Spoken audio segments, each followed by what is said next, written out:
శ్రీ శారదా సంగీత కళాసమితి రజతోత్సవ వేడుక.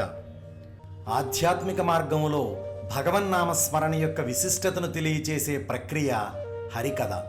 హరికథా పితామహులు శ్రీ ఆదిభట్ల నారాయణదాసు గారి పరంపరలో ప్రఖ్యాతిగాంచిన ఎందరో హరికథా భాగవతారులచే హరికథా గానం మన వేదికపై నిర్వహించుకోవడం జరిగింది.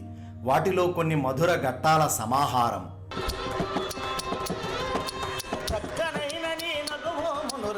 చక్కనైన నీ నగుమోమును నాకొక్కసారి చూపించుము జానకి రామా, నిన్నే నమ్మినా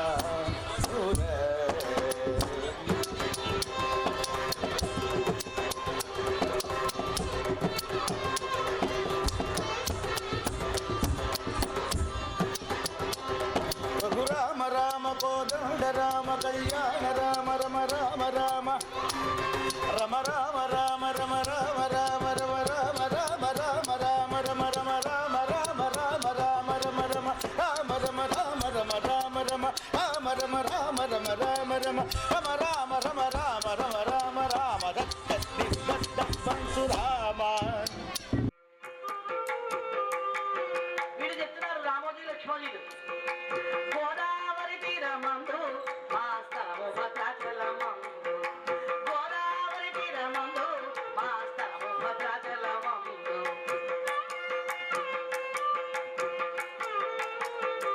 అప్పుడు తానీగా మళ్ళీ అడుగుతున్నాడు, ఎవరి జవానులు మీరు, ఎవరు పంపగా వచ్చినారు, ఎవరి జవానులు మీరు, ఎవరు పంపగా వచ్చినారు.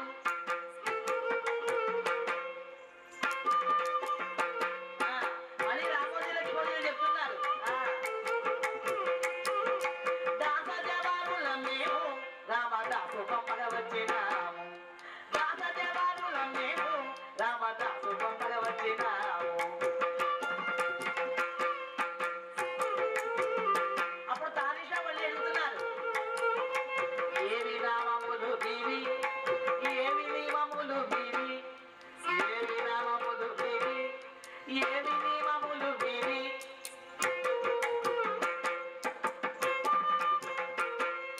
రామోజీ లక్ష్మణుని నామం రామానుజ మనమువా. పాహి సదా శివ సాంబా సాంబా మా పాహి సదా శివ సాంబా కృపానిధి సాంబా సదా శివ సాంబా అంబోరుహ సంభవ వినుత శుంభదంబోధి గంభీర దయాదంబ సాంబా మా పాహి సాంబా. సామ్రాజ్యాలు పరిపాలించలేదు, నరహరి సామ్రాజ్యాన్ని పరిపాలించారు. ఎవరిని చూస్తే ఇంకొకరిని చూడాల్సిన అవసరం లేదో, ఎవరి గురించి ఒక్కసారి వినటం ఈ చెవులకి అలవాటు చేస్తే ఇంకొకళ్ళ గురించి వినే అవస్థ ఉంటుందో, ఎవరి పాదాన్ని ఆశ్రయించడం చేత ముక్తికాంత కరగ్రహణాధికార యోగ్యత కలుగుతుందో అటువంటి రామభక్తి సామ్రాజ్యాన్ని పరిపాలించారు ఈ ముగ్గురు. ఎవరండి ఆ ముగ్గురు? బమ్మెర పోతరాజు, కంచర్ల గోపరాజు, కాకర్ల త్యాగరాజు. తెలుగువారి అదృష్టం ఏమిటంటే హృద్యమైన పద్య సంప్రదాయం తెలుగు భాషలో మాత్రమే ఉన్నది, ఇంకా ఏ భాషలో లేదు. భాగవతాన్ని ఆంధ్రీకరించి శ్రీరాముడికి అంకితమిచ్చి పలికెడిది భాగవతమట పలికించెడివాడు రామభద్రుండటనే పలికిన భవహరమగునట పలికెద వేరొండు గాథ పలుకొగనేలా. ప్రతి తెలుగువాడి ఇంట్లో భాగవతం ఉండాలి. రోజు ఒక పద్యమైనా పిల్లలకి చెప్పాలి. చెప్తే ఏమవుతుందండి మీరు నన్ను అడగొచ్చు. వివేకానందుడంతటి కొడుకు పుడతాడని చెప్పి నేను చెప్పను, కానీ వివేక భ్రష్టుడు మాత్రం పుట్టడు, అంతవరకు కన్ఫామ్గా చెప్తా. తల్లిదండ్రులకి గుళ్ళు కట్టించక్కర్లా, కట్టించిన గుళ్ళ ముందు వాళ్ళని కూర్చోబెట్టకుండా ఉంటే చాలు. ఈ సంస్కారం వేద విద్యని ఆశ్రయించడం చేత తెలుస్తుంది. సాహసించాడు రామదాసు. నేనేమైనా పర్వాలేదు అనుకున్నాడు. రాముని బాణవేగము నన్ను ఆవహించుగాక. ఆంజనేయ స్వామి వారు లంకాగమనం చేసేటప్పుడు సుందరకాండలో అనుకుంటాడు, సుందరే సుందరో రామ, సుందరే సుందర కపి, సుందరే సుందరి సీత, సుందరే సుందరం వనం, సుందరే సుందరం కావ్యం, సుందరే కిం న సుందరం అని సుందరకాండలో స్వామివారు రాముని యొక్క చేతిలో పనిముట్టును నేను అనుకున్నాడు. కర్మయోగంలో ప్రధానమైన సూత్రం ఇది. బయలుదేరాడు రామదాసుల వారు. నేనేమైనా పర్వాలేదనుకున్నాడు. ప్రజలు ఇచ్చినటువంటి విరాళాలు పూర్తి అయిపోయినాయి. ఆ సంవత్సరం ప్రజల నుంచి వసూలు చేసిన శిష్యుల తాలూకు బాగా వినండి. 6 లక్షల వరహాలు. వరహ అంటే 4 రూపాయలు. 500 సంవత్సరాల నాటి ఎస్టిమేషన్ ఇది. వరహ అంటే 4 రూపాయలు. 6 లక్షల వరహాలంటే 24 లక్షల రూపాయలు ప్రజల తాలూకు శిష్యుల ధనాన్ని రోజుగారు నిధులు మళ్లించినట్టు నిధులు మళ్లించి ఆలయ నిర్మాణం చేశాడు. జై ఇందిరారమణ గోవింద. నీ గుణగానము నీ పద జానము అమృత పానమే రాధేశ్యాం. నీ గుణగానము నీ పద జానము అమృత పానమే రాధేశ్యాం రాధేశ్యాం. నీలాద్రి శిఖరాన నెలకొనియున్నా నీలాద్రి శిఖరాన నెలకొనియున్నా నిన్నకు మోమో అందమే గాన నీలాద్రి శిఖరాన నెలకొనియున్నా నిన్నకు మోమో అందమే గన్నా. ఏ అందమైన వెగటేనా ఏ అందమైన వెగటేనా జగదేక మోహన సుందరాకార జగదేక మోహన సుందరాకార. పోతన్న గారు అక్కడ ఆనకట్టలు కట్టుకుంటూ వారన కట్టలు కట్టుకుంటూ పాపం వరి నాట్లు వేస్తున్నారట. వేస్తూ ఉంటే బావగారైనటువంటి శ్రీనాథుల వారు భాగవతాన్ని ఇవ్వవయ్యా అంటే ఇవ్వలేదు, కానీ వరి నాట్లు వేస్తున్నావా, రైతులు ఎలా ఉన్నారయ్యా క్షేమమా అని అడిగట. అడగగానే తండ్రి గారు, ఈ అవమానం సరస్వతీదేవికి అవమానం నాన్నగారు, మీరు సమాధానం చెప్పండి అన్నట్టు కొడుకు మల్లన్న పోతన్న గారిని. అప్పుడు ఆయన సమాధానం చెప్పాడు. బాలరసాలసాల నవ పల్లవ కోమల కావ్య కన్యకల్ కూడలకిచ్చి అప్పడుపు కూడు భుజించుట కంటే సత్కవుల్ హాలికులైననేమి గగనంతర సీమల కందమూల కౌద్దాలికులైననేమి నిజదార సుతోదర పోషణార్థము.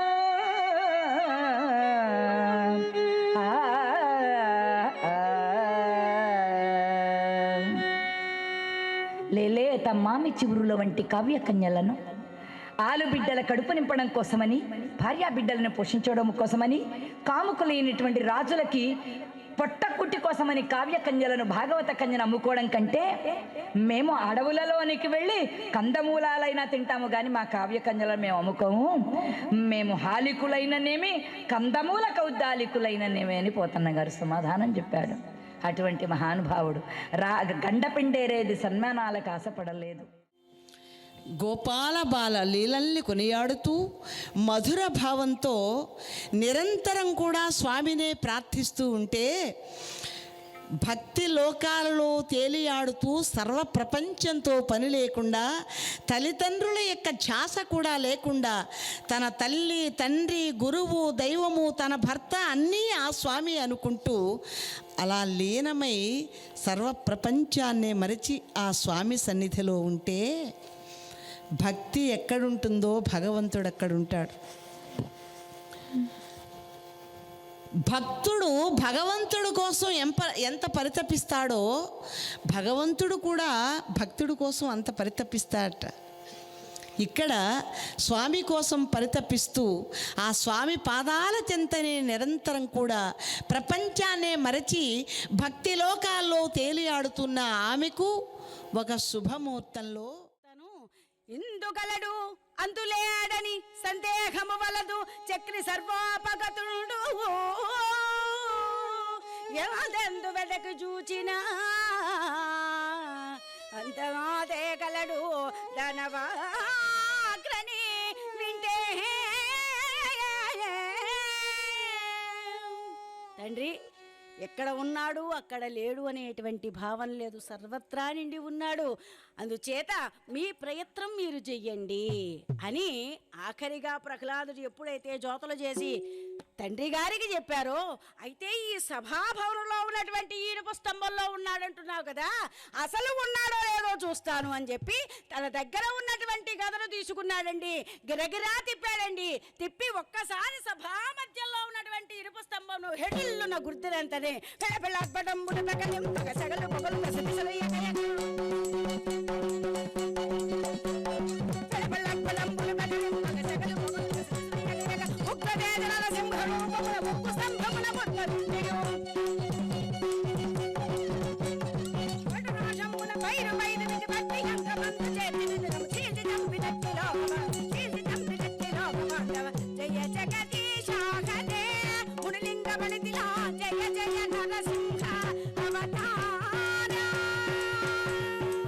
జయ జయ నరసింహ అవతార